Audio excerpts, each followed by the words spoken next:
आत चरावे, चाले गेले विसरून जावे, पुढे पुढे चालावे, जीवन गाणे गात चरावे, जीवन गाणे गात चरावे. ओम नमो ओंकारेश्वर देवताय नमः. ओम नमः शिवाय. ओम नमः शिवाय. अवधूत चिंतन श्री गुरुदेव दत्त. मंडळी, आपण ऐकत आहात माझं आत्मकथन संघर्ष जीवनाचा मार्ग शिवभक्तीचा. हं?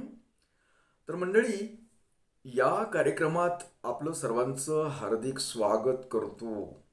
तुम्ही मंडळी चांगला प्रतिसाद देत आहात याबद्दल. तर मंडळी, आपण मागील भागामध्ये ऐकलं की जी मठाची जमीन असेल, जागा असेल, अथवा संन्याशाचं काही असेल, असं बऱ्याच गोष्टी, अगर बुडत्या घरचं, त्याच्यामध्ये आपण कोणता व्यक्ती मेल्यानंतर तसं जी आत्मा, या गोष्टी बी तुम्ही मागील भागामध्ये ऐकल्यात. हं? तर तसंच मी याबद्दल खूप अभ्यास केला. कसं, हे जे मृत झालेले व्यक्ती असतात ना, जी संन्याशी असो अथवा कुठले मठातले असतील, कुणी महाराज लोक असतील. हं? कारण एक माझा छंद होता. हं? आता प्रत्येकाला कसा वेगवेगळा छंद असतो, तसा मला एक छंद लागलेला होता की खरंच का बरं असे अतृप्त आत्मे असतात का? हे भूत म्हणजे काय प्रकारे? मी बारकाईनं अभ्यास करत होतो. आणि समजा कुठं अशी घटना घडली की समजा एखाद्याला आपल्याला माहीत आहे, त्याच्या घरामध्ये, अगर त्याच्या घरामध्ये अशी अशी इस्टेट आलेली. आता ही जास्त लोकांच्या संपर्कात असल्यामुळं अशा गोष्टी मला माहीत होत होत्या आणि मी त्याचा बारकाईनं अभ्यास करत असे.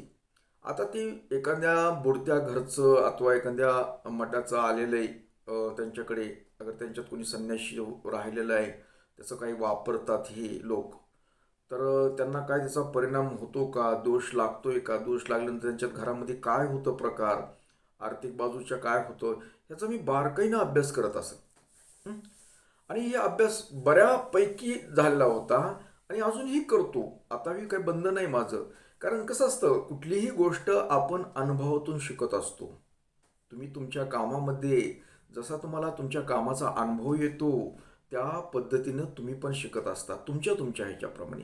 तसंही माझं काम बी होतं, छंद बी होता, आवड बी होती. आणि ह्या सर्व गोष्टी असल्यामुळे माझे हे मला येऊन जाऊन काय, हेच लक्ष कशानं काय होतं आणि त्याच्यावर उपाय काय करायचा, हं? हे सतत माझ्या डोक्यामध्ये असल्याने या गोष्टीचं ज्ञान मला खूप प्राप्त झालं.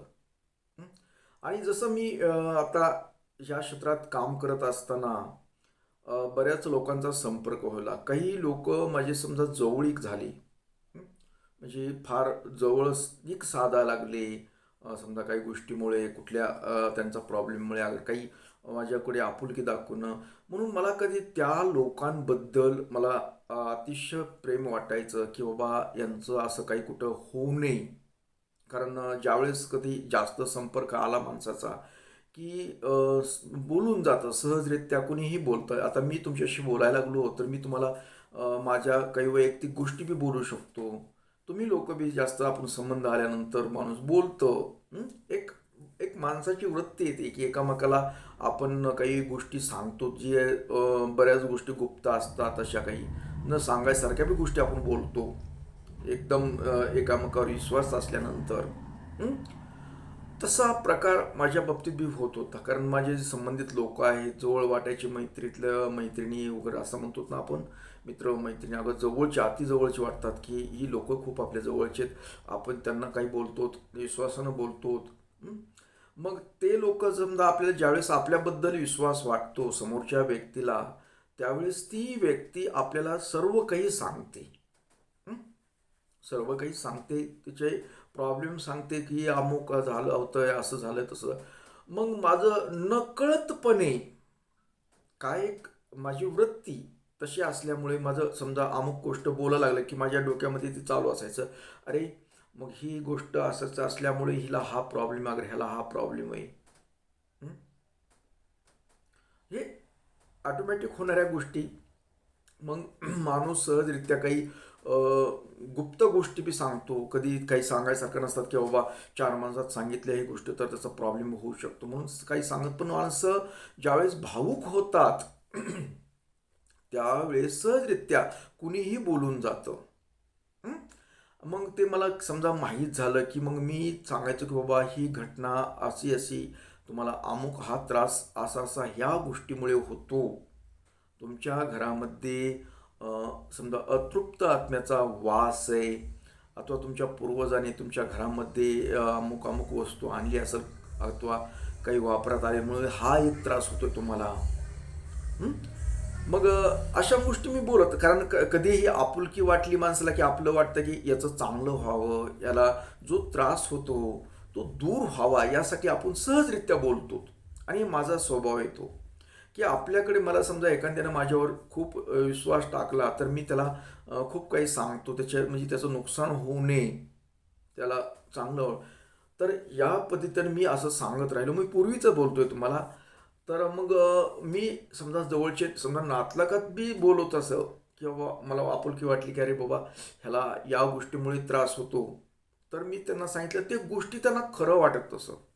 सगळ्यात मोठा म्हणजे जवळजवळ जरी आपण इतकं जीव तोडून मनातून जरी सांगत असलो तरी त्या समोरच्या व्यक्तीला तो विश्वास वाटत नसे, हे मला त्यावेळेस बी कळत असे. कळत नव्हतं असं नाही. हं? पण काय, सांगायची वृत्ती. मग सांगत असल्यामुळं ती लोक करत नसत काही, की त्यांना सांगितलं की बाबा तुमच्या घरात असं केलं तर त्यांना खोटं वाटायचं त्या गोष्टी. हे आत्माचा त्रास आहे असं तसं, तर ते मान्य करत नव्हते. आता झालं काय, आता म्हणजे त्यांना देवानं माझ्या समजा संकेतानं वगैरे माझ्या रूपानं त्यांना सांगितलं की बाबा तुम्ही असं असं करताय त्याच्यामुळं हा प्रकार होतोय, अगर तुमच्यात असं झालंय म्हणून असं झालं. मी सांगायचं ना. हं? मी सांगत असे, पण समोरची व्यक्ती ही विश्वासच ठेवत नसे. बऱ्याच वेळ काही ज्याने ठेवला ना, ज्या मंडळीने विश्वास माझ्यावर ठेवला खरंच, तर त्यांचं कल्याणच झालं.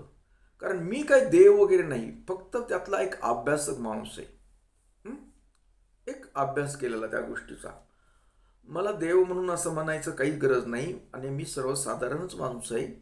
पण मी ज्यावेळेस ज्या लोकांना माझ्यामध्ये काहीतरी आहे गुण हे समजू लागलं आणि त्यांनी विश्वास ठेवला माझ्यावर, आणि त्यातून ते त्यांच्या संकटातून ते बाहेर पडले. हं? आणि मग मी अशा संकटातून बाहेर पडले. पण जे काही होते, ज्यांनी माझ्यावर विश्वासच दाखवला नाही, नुसतं होला हो म्हणायचे, सांगू ऐकून घ्यायचे आणि आहे तसंच स्थितीमध्ये ठेवायचे ते. मग याचा परिणाम काय झाला आज म्हणजे आताच्या काळामध्ये त्यांचा अलीकडे त्याचा वाईट परिणाम झाला. मी जी पूर्वी सांगून ठेवलं होतं की त्या अमुक ह्या गोष्टीमुळे असं होणार आहे तुमच्यात, तर ते विश्वास वाटत नव्हता या गोष्टीचा. कारण भविष्य, भूत भविष्य हा सर्व गोष्टी कळत असत ना. पण मला वाईट अनुभव आले. मला ज्या समोरच्या व्यक्तीबद्दल तळमळ वाटायची त्या लोकांना मी सांगितलं की बाबा तुम्हाला असं असं होऊ शकतो, तर त्यावेळेस त्या लोकांना राग आला माझा. हा निगेटिव्ह विचारनं बोलतो. माणसाला किंमत येत नाही. आपण कितीही खरं बोललो तरी वाटत नाही.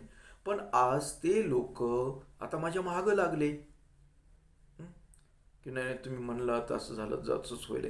अरे बाबा मग मी त्यावेळेस सांगितलं होतं ना तुला. मी पूर्वी सांगितलं होतं की बाबा रे तुझ्या घरामध्ये असं असं होऊ शकतं, अगर तुझे मुलं अमुक अमुक ह्या गोष्टीमुळे असं होणार, मुलं बिघडतील, अगर मुलं तुझे ऐकणार नाहीत, तुला पुन्हा पश्चाताप करायची वेळ येऊ शकते. तुझे मुलं शिकणार नाहीत, हां त्यांचं अभ्यासावर लक्ष नाही. आपण जर असं सांगितलं ना की बाबा आता समजा कसं असतं, अंतर्ज्ञान असतं की हा मुलं अभ्यास करत नाही, अगर काही करतात असं कळतं ना. कारण एखाद्यावर आपण सर्च करायला लागलो तर हे गोष्टी कळतात मला. तर मी ज्यावेळेस म्हणायचं ना हे तुमचा अमुक अमुक मुलगा हे अभ्यासात त्याचं लक्ष नाही बरं का, जाहीर बाहेर मित्रामध्ये जास्त असतो. आणि मग ज्यावेळेस अशी गोष्ट सांगितली की ते समोरच्या व्यक्तीला राग यायचा त्या गोष्टीचा. अरे ह्या आपल्या मुलाबद्दल हा माणूस आपण किती त्याच्यावर विश्वास ठेवतो, हा असं का बोलतो, हा नकारात्मक विचारानं बोलतोय, हा समज त्यांच्यामध्ये असायचा. हं? मला वाईट वाटायचं त्यांना, म्हणजे सांगून जर यांना लक्षात येत नाही, मग या अशा गोष्टीमुळं माझ्यापासून असे लोक दूर गेले. काय, मी नकारात्मक बोलतो हा त्यांचा समज होता. पण तसं काही नव्हतं. तुम्हाला सांगायचं मंडळी, तसं काही नव्हतं. मला जे दिसतं, मला जे कळतं, या गोष्टी मी बोलत असे. हं? आता जरी देवानं ज्ञान दिलं असलं मला, तरी त्या ज्ञानाचा मला खूप त्रास पण होतो. खूप त्रास होतो. कारण आपण खरं बोलायला जातो आणि खरं बोललेलं समोरच्याला ते पचवता येत नाही, सहन करण्याची क्षमता नसते त्याच्यामध्ये, आणि त्याच्यामुळे आपल्याला त्रास होतो. कारण ती व्यक्ती आपल्यापासून दुरावते, तुटते, कारण आपण खरं बोलतो. हे म्हणतात ना, खरं कधी बोलू नये, ही म्हण आहे एक आपल्याकडे. हा म्हणजे ह्या म्हणीचा मला बऱ्याच वेळेस अनुभव आला. आपण खरं बोलायला गेलो होत, तर त्याचा गैरअर्थ काढला जायचा. मी नकारात्मक बोलतोय, पण बाबांनो, हे नकारात्मक नव्हतं, तुम्हाला पुढे होणाऱ्या घटनेची सूचना देत होतो. तुम्हाला ही असे वाईट अनुभव येतात. तुम्हा लोकांना वाटतं की महाराज झालं म्हणजे यांना खूप ही लोक फार, म्हणजे आता काय सांगू तुम्हाला, चांगलं सांगायला सुद्धा जमत नाही. पण मला हे जरी कळत असलं तरी मी माझी पद्धत काही सोडत नव्हतो. मी सांगतच राहायचे. विचारलं अगर काही बोललं की मी ही अशी अशी घटना आहे, तिचा वाईट खूप खूप लोकांना, तुम्हाला मागील भागात सुद्धा मी अशा गोष्टी सांगितल्या की मला या गोष्टी काही कळत असल्यामुळं मी दुश्मन झालो लोकांचा. दुश्मन झालो. पण माझं मन, माझ्या मनाला वाटतं की आपण त्यांचं नुकसान नाही, आपण फक्त मार्ग दाखवत गेलो, आपण मार्ग सांगतो. मार्ग सांगण्याचं काम आहे आपलं. काम चांगलं, आपण कुणाला समजायला राग येऊ अथवा काही हो. आता काही लोकांना सवय असते की वरच्या वर गोड गोड बोलायची, आणि आमचं कडू वाटतं, कारण आम्हाला ते एखाद्याची फसवणूक होऊ नये, एखाद्याचं नुकसान होऊ नये, या उद्देशानं आम्ही बोलत असत, आणि हे बोलणंच समोरच्याला लागत असे. तर मंडळी, सांगायचं म्हणजे हे समजा आत्मकथनामध्ये मी ही का सांगतो गोष्टी की मला काही वाईट अनुभव आले, खूप वाईट अनुभव आले अशी. ही चांगलं सांगितलेलं लोकांना पटत नाही, काही होत नाही. खूप खूप वाईट वाटतं कधी कधी, निराश होतो की बाबा, अरे आपण खरं किती सांगू खूप खूप लोकांना. आणि जास्तीत जास्त जवळचे म्हणा, जवळचे तसेच नातलगामध्ये सुद्धा हा प्रॉब्लेम झाला माझा. नातलगामध्ये माझं तोंडच नीट नाही म्हणतो असतो मी कधी कधी, कारण मी सहजरित्या बोलून जातो. आता ही काय वाचा सिद्धीचा हा प्रकार असल्यामुळे काय होतं, मी कधी मनात ठरवलं नसतं की याला लागल, याला वाईट वाटल, अगर काही त्याचं काहीच मला विचार येत नव्हता. कसं मला ती अनुभव नव्हते की लोकांना कसं समजावून सांगायचं. कधी म्हणजे की बाबा हे खरं आहे, पण खरं सांगण्याची एक पद्धत असते. खरं जरी असलं तर असले तर सांगायला त्याचं एक ज्ञान वेगळंच लागतं. ते ज्ञान माझ्याकडे नव्हतं. आता थोडंफार आलंय, थोडंफार आलंय, जास्त नाही, थोडंफार आलेलं आहे. हे ज्ञान नसलं की आपलं खरं जरी असलं तरी लोकांना ती रुजत नाही. मला एक गोष्ट आठवली, मी एक गोष्ट ऐकली होती लहानपणीच, तर ती तुम्हाला मी गोष्ट इथं सांगतो. कारण ही एक आत्मकथन आहे, आणि ह्या आत्मकथनामध्ये अशा काही गोष्टी पण सांगायला पाहिजेत, म्हणजे तुमच्या बी लक्षात येईल. तर एक मी गोष्ट ऐकली, त्या गोष्टीमध्ये एक राजा असतो, आणि तो राजा त्याला एक अचानकपणे वाटतं की काहीतरी त्याच्या मनात येतं की तो म्हणतो मधल्या त्याचं जे भविष्यकार असतात. पूर्वी राजे ही महाराजे काय करायचे, आपल्या महालामध्ये राज्यामध्ये भविष्यकार सगळे लोकांना ते ठेवलेलं असायचं. मग त्यांच्याकडे जे एक राज दरबारातला जो भविष्यकार होता त्याला सहज बोलून घेतलं दरबारामध्ये आणि त्यांना विचारलं काय. राजाने विचारलं त्या भविष्यकाराला की अरे, माझं मरण कधी आहे रे महाराज. आता मग ते सहजरित्या आमच्यासारखं गेला सांगून, जे त्याला बघितली कुंडली, की महाराज म्हणले तुमचं मरण लवकरच येणार आहे, मला मरण लवकरच आहे. मग तो राजा आहे, राजाला त्याचा राग आला आणि त्यानं लगेच त्याचं मुंडकं उडवून टाकलं. झाला. पण राजाच्या मनामध्ये त्याला नष्ट केलं. खरं त्याला आवडलं नाही, त्यानं चुकीचं वाटलं, त्याचं भविष्य त्याला उडवलं. पण राजाच्या मनामध्ये एक दुखदुख राहिली. अरे, खरंच का मरण असेल का? म्हणून त्यानं इतर जी भविष्यकार होते, कुंडली पाहणारे लोक होते, त्यांना आसपासच्या ह्याच्यामध्ये दवंडी पिटवली आणि त्यांना वेगवेगळ्या लोकांना बोलवून घेतलं. मग असंच याच्यासारखं जी पाहिली कुंडली की सांगायची, महाराज तुमचं म्हणजे मृत्यू हा जवळ आलेला आहे, असं म्हणलं की त्याचं मुंडकं उडवतं. असे 2-4 झाले कार्यक्रम. मग लोकांना ही गोष्ट कळली आणि मग लोक जी होते त्यांना मग एक बक्षीस ठेवलं. पण त्याची इच्छा होती की आपल्याला खरंच काय, असं बरेच जण सांगायचं, म्हणजे अमुक तर त्याचं आतीच वाढलं, खरंच का माझं मरण आहे का, अथवा माझा मृत्यू जवळ आहे का. आणि ही बातमी आजूबाजूच्या राज्यामध्ये पसरली आणि ते मग तिथला एक भविष्यकार होता. आता त्या भविष्यकारानं ऐकलं की राजाला जर खरं भविष्य सांगितलं आणि जर तसंच वाईट सांगितलेलं असेल तर तो राजा मुंडे उडवतो. हे ऐकून होता. पण राजानं एक बक्षीस ठेवलं होतं, सोन्याच्या मोहरा. 100 सोन्याच्या मोहरा द्यायचं जो माझं भविष्य सांगेल त्याला. मग त्या भविष्यकार हा चतुर भविष्यकार होता, आमच्यासारखा नव्हता सरळ मार्गी जाणारा. तो चतुर होता. कारण आम्ही सरळ मार्गी गेलोत, आम्ही मुंडके ओढून घेतले आमचे.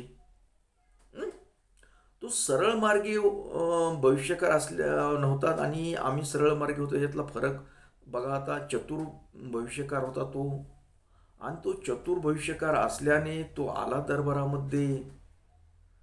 दरबारात आल्यानंतर त्यानं राजाला मुजरा केला आणि पाहिलं, त्याची जन्मपत्रिका राजांची, महाराजांची पत्रिका घेतली समोर आणि सांगितलं भविष्यकाराने, महाराज बघा, आता सांगण्याची पद्धत आम्हाला ती जमली नाही पद्धत. सांगितलं, महाराज तुम्ही किती भाग्यवान आहात हो. मग पहिल्या टप्प्यात राजा खुश झाला. राजा खुश झाल्या त्यानं बक्षीस म्हणून 10 मोहरा सोन्याच्या दिल्या. पुढे सांगा. म्हणले तुमच्यासारखा भाग्यवान आज आपल्या आसपासच्या राज्यामध्ये सुद्धा नाही. खूप भाग्यवान आहेत तुम्ही. असा योग दुर्मिळ असतो आणि तो योग तुमच्याकडे जुळून आलेला आहे. ही वाक्य बोलल्या बोलल्या परत राजाला अजून जरा हुरूप आला आणि राजानं अजून 10 मोहरा द्यायला सांगितल्या शिपायाला. मग ती मोहरा दिल्या भविष्यकारला. म्हणजे पुढे पुढे काय अजून पुढे, ह्याच्या डोक्यात राजाच्या एकच होतं की आपलं मरण सांगतंय का नाही. मरणाविषयी त्याला उत्सुकता होती ना. मग पुढे सांगा ना. म्हणले हा योग दुर्मिळ आहे आणि तो योग तुमचा लवकर जुळून आला आहे.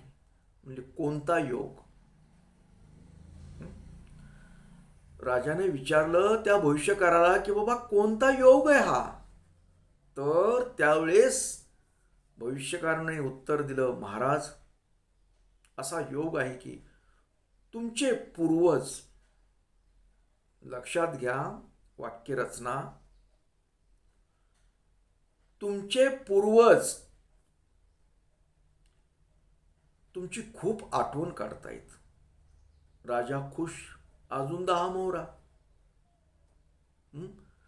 तुमचे पूर्वज तुमची आठवण काढत आहेत. तुमचे आई वडील तर खूप खूप तुमची आठवण काढतात. पुन्हा राजाला चिवाला अजून मोहरा टाकल्या. पुढे पुढे पुढे सांगा महाराज. पुढे तर ते तुमचे आई वडील तुमची खूप आठवण काढतात. तुम्ही त्यांचे आवडते सुपुत्र आहोत. दिल्या मोहरा अजून. तो राजाला फुगवायला लागला. तो हरभऱ्याच्या झाडावर चढवायला म्हणतात ना, ते असं. मग राजा खुशच होत चालला वरचीवर. म्हणजे सांगा बर, मग तुमच्या आई वडिलांना वाटतं, पूर्वजांना वाटतं की आपली भेट कधी होईल. त्याच्यामुळे ती तुमची वाट पाहत आहेत. आणि तोच योग हा लवकर जुळून आलेला आहे. तुमच्या पूर्वजाची, तुमच्या आई वडिलाची लवकरच भेट होणार आहे. हा चांगला दुर्मिळ योग हा तुमच्या भाग्यात आहे आणि तो लवकरच जुळून आलेला आहे. तुम्ही लक्षात घेतलं का ही गोष्ट, की तो योग. आता तुम्ही जर शहाणे असताल तर तुम्हाला हे समजलं असतं कसं बोललंय ते. की म्हणजे तुमच्या पूर्वजाकडे, तुमच्या आई वडिलाकडे भेटण्याचा योग, म्हणजे पूर्वज म्हणजे गेलेले, लक्षात घ्या, मृत्यू झालेलाच बोलतोय. आई वडील वारलेले, त्यांची भेट होणार म्हणजे आता हे कुठं जाणार, ह्याचं काय होणार आहे. याचं सुद्धा म्हणजे मृत्यू आहे. मृत्यू हा आहे, मृत्यू योग आलेला आहे. पण सांगण्याची पद्धत कशी केली, हे जी सांगण्याची पद्धत हेच आम्हाला जमली नाही. आम्हाला ह्या गोष्टी माहीत होत्या, पण आमचं मन विचित्र हो. आम्हाला काही तुमच्याकडून कुणाकडून काढायचं नव्हतं. या व्यक्तीला काढायचं होतं ना, मोहरा काढायचे होत्या, राजाला खुश ठेवायचं. तसं मला कुणाला खुश ठेवताच आलं नाही. माझ्या जवळच्या लोकांनाही, माझ्या ज्याच्यावर विश्वास होता अशा लोकांना खुश करता आलं नाही. मी जे सरळ सरळ काय होतं ते सांगत गेलो आणि त्यांचा जानी दुश्मन झालो. आणि हे कला माझ्याकडे अवगत नव्हती. मी जरी ही गोष्ट तुम्हाला सांगत होती, ही गोष्ट पूर्वीच खूप लहानपणी वाचलेली होती, पण ही गोष्टीचं मी अनुकरण केलं नाही. कारण माझं मेंदू त्या पद्धतीने काम करत नव्हता. कारण माझी जी तळमळ, समोरच्या व्यक्तीला जी त्रास होतो ते त्रास दूर व्हावा, ही जी तळमळ ही ते मला म्हणजे बेचली म्हणा माझ्यावर. आणि हे मला कधी जमलं नाही. आणि मी खरं तेच आहे, डायरेक्टली सांगण्याची पद्धत वापरत गेलो. तर आता थोडं मला कळालं की डायरेक्ट अशा काही गोष्टी असतात, अशा काही घटना असतात, असं काही होणारे नुकसानकारक होणाऱ्या गोष्टी डायरेक्ट सांगायच्या नसतात. हे मला आता थोडं कळतंय. म्हणून मी बऱ्याच वेळेस आवर घालण्याचा प्रयत्न करतो, पण कधीतरी निष्ठती ती गोष्ट माझ्या हातून होते, निष्ठून जाते. तर आता थोडंसं झालोय मी हुशार, थोडासा की मी जरा सांगताना तशी जर घटना, आता माझ्याकडे कुणाच्या मृत्यूच्या संदर्भात कुठं काही, अगर काही समजा कुणी सिरियस असतं दवाखान्यामध्ये, काही असतं, आता ते कळतं आपल्याला की ह्याचा वरी जाण्याचा मार्ग आहे, पण मी आता म्हणत नाही, तसं बिलकुल म्हणत नाही. नाही काय, होईल, ठीक आहे, होत राहील, होतील, याच्यातून बाहेर पडतं का. नको बाबा, भुसकीने झाला मृत्यू फिरतो तरी महाराज म्हणलं होतं मृत्यू होणार आहे म्हणून. याचं आता ते काय मुंडकं नाहीत, पण झाले दुश्मन माझे अजून. म्हणजे ह्यांच्या तोंडात काय वाचा शुद्धी, आणि हिनी म्हणले म्हणूनच आमच्या माणसाचा मृत्यू झाला, हे म्हणायला नको. आता ह्या गोष्टी आता बऱ्याच वेळेस माझ्याकडून बऱ्याच घटना बी झाल्या. एखाद्याची मुलीचं मला तिचे लक्षणं जरा खराब वाटली. म्हणजे लक्षणं म्हणजे ती चांगली दिसाय, सगळं सुबे, घरात वावर. मी फक्त म्हटलं की ताई, म्हटलं ही आपली मुलगीच्या बाबतीत थोडंसं लक्ष ठेवावं लागेल, अभ्यासावर बी लक्ष ठेवावं लागेल, आणि हिची जी लक्षणं आहेत तर थोडीशी वेगळी आहेत. म्हटलं अभ्यासावर पाहिजे तसं बी लक्ष नाही, पण हिच्या नशिबात चांगली गोष्ट आहे. पण हिनं जर अभ्यासावर लक्ष नाही दिलं तर ते थोडंसं अवघड होईल जाईल म्हटलं. नाही नाही, अभ्यास करती हो महाराजजी, अभ्यास करती, अभ्यास करती. अभ्यास केलेला कळला निकाल लागल्यानंतर किती अभ्यास केला ती. हं? अशा गोष्टी होतात.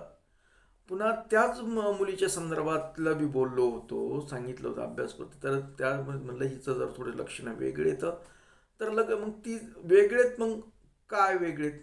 नाही म्हणलं एखादं तुमच्या मनावर म्हणजे काय वेगळे म्हणलं, मी स्पष्ट बोलतो म्हटलं, राग येऊ देऊ नका म्हटलं. ही मुलगी तुमच्या परस्पऱ्या हे प्रेम प्रकरण करू शकते, चांगलं जबरदस्त प्रेम प्रकरण, आणि ते प्रेम प्रकरण टिकणार पण नाही. लग्नाच्या रूपांतर होण्याची शक्यता कमी आहे. पण ते घरातून निघून जाऊ शकते वर्ष 6 महिन्यासाठी. झालं दुश्मन. आणि ते झालं ना ते तसंच. त्यावेळेस त्यांना राग आला, पण आता माझ्याकडे तोंड घेऊन कुठं बोलतात ते नाहीत म्हणू शकत. ते आपल्याला माहीत होतं ना. त्या मुलीनं इतर कास्टमधल्या जे खाल्ल्या दर्जात त्यांच्या भाषेत समजतात आपण लोक, तशात व्यक्तीला कुणीतरी ते बी कुठं म्हणजे कुठल्याच मापात नाही. ते मुलगा काही करत बी नाही, काही जी का टुकार म्हणतो आपण, ते रुपयाची काही खरं नाही. त्या मुलानं तिला नेलं पळवून. पळवून नेलं, काही गेलेही हा प्रश्न वेगळा आहे. पण ती मुलगी राहिली नाही घरी, कारण ही जे भविष्य होतं माझं, हे भविष्य मी अगोदर बोललो होतं की मुलीचे लक्षणं व्यवस्थित नाही दिसत. म्हणजे ज्यावेळेस आपण असे बघतो गोष्टी, त्या गोष्टीमध्ये तिला समजा प्रेम प्रकरण दाखवत असतं, डबल लग्न दाखवतं, कुठं काही असतात गोष्टी, अगर ती कशी राहू शकते, बऱ्याच गोष्टी कळतात ना. आपण हे सांगायला जातो तर आपल्याला लोक टांगतात. तर कधी कधी हे ज्ञान सुद्धा आपल्या अंगलट येतं, ह्याचा अनुभव मी तुम्हाला सांगतोय. तर अशा बऱ्याचशा गोष्टी शिकलो, पण त्या वापरायच्या कशा हे मला अजून बी नीट कळलं नाही. माझं कसं आहे, खरं बोलायचं ही सवय जी आहे ते आहे, मान्य करू समोरचं व्यक्ती अथवा न करू. कारण मला खरंच अजूनही जमत नाही एवढं की काय बोलायचं, समोरच्याला काय सांगायचं का नाही सांगावं. त्याच्यामुळं आपलं नुकसान होऊ शकतं. आपले जे संबंध आहेत, चांगले संबंध आहेत तुमचे माझे, ते संबंध बिघडू शकतात आपल्या एका वाक्यामुळे. कारण जपून बोलावं लागतं आमच्यासारख्यानं. आता ते निमित्त होतं काय म्हणते, कावळा बसायला आणि फांदी मोडायला, तसे प्रकार होतात कधी कधी. आम्ही बोलून जातो आणि ते होतं तसं. म्हणायचं महाराजांनीच तसं केलं. आता महाराज कशाला करीन बरं ते? तुमचे नशीब, तुमचं भाग्य तसं होतं म्हणून ते तसं झालं. मी फक्त सांगितलं होतं, यात माझा काय दोष? पण हे दोष कसे सांगायचे ह्याचं ज्ञान मला अजून बी कळलं नाही, व्यवस्थित येत नाही. कधीतरी सांगतो नीट, नाहीतरी फसकीने बोलतो काहीतरी आगाव, आणि येतं अंगलट माझ्या, आणि बसतो पुन्हा बोंबलत. तर मी थोडंफार आता शिकलोय. तर मंडळी, तुम्हाला सांगायचं म्हणजे आत्मकथनात की कसं माणसानं सगळं चांगलं चांगलं सांगून, जे वाईट बी असतं ना, नाण्याला 2 बाजू असतात, तशा मला पण 2 बाजू, एक चांगली आहे एक वाईट आहे. मला वाईट पण दिवस आले, वाईट पण म्हणलं मला जरी वाटत असं महाराज म्हणून मज्जा असते काय, की मज्जा काय याची, सज्जा करतात लोक, दुश्मन होतात. चांगलं सांगायला जमत नाही, खरं बोलायला जमत नाही, आणि खोटंच बोलता येत नाही, कारण सवय तशी असते. आणि आम्ही जर खोटं बोलत गेलो तर आम्हाला जे एक वाचासिद्धी काय देवानं दिलेली देणगी आहे, अथवा काही ज्ञान दिलं आहे, आम्ही जर खोटं बोलत गेलो तर ते ज्ञान राहायचं नाही, म्हणून आम्ही त्याला भेटतो. म्हणून आम्ही खरं सांगायला जातो, आणि खरं सांगणंच ही आमच्या जीवाला बेततं, आमच्यावर अंगलट येतं, आणि मग पश्चाताप करायची वेळ येते. तर मी पश्चाताप करायची वेळ येऊ नये म्हणून मी दक्षता घेत असतो, आणि तुम्हाला काही गोष्टी मी सांगत बी असतो. तर आता तुम्ही किती घ्यायचं किती नाही घ्यायचं हे तुम्ही तुमचं ठरवायचं असतं. आणि मला वाटतं की आता तुमच्यातून ह्या कार्यक्रमातून बाहेर थोडंसं पडायला पाहिजे, कारण खूप वेळ झालेला आहे, तुमचा वेळ जास्त घ्यायचा नाही. आता बोलणारच आहोत अजून अशाच काही गोष्टीत, काही जीवनात माझ्या घडलेल्या आत्मकथनामधून तुम्ही माझ्या पुढील भागामध्ये ऐकू शकाल. तर तोपर्यंत मंडळी, ओम नमः शिवाय, जय हिंद, जय भारत, सुखी राहा, समाधानी राहा, आणि ऐकत राहा माझं आत्मकथन, संघर्ष जीवनाचा मार्ग शिवभक्तीचा. हं? आणि तुम्ही प्रतिक्रिया देत जा, म्हणजे मला पुढे सांगायला वेगळं वाटतं. ओम नमः शिवाय.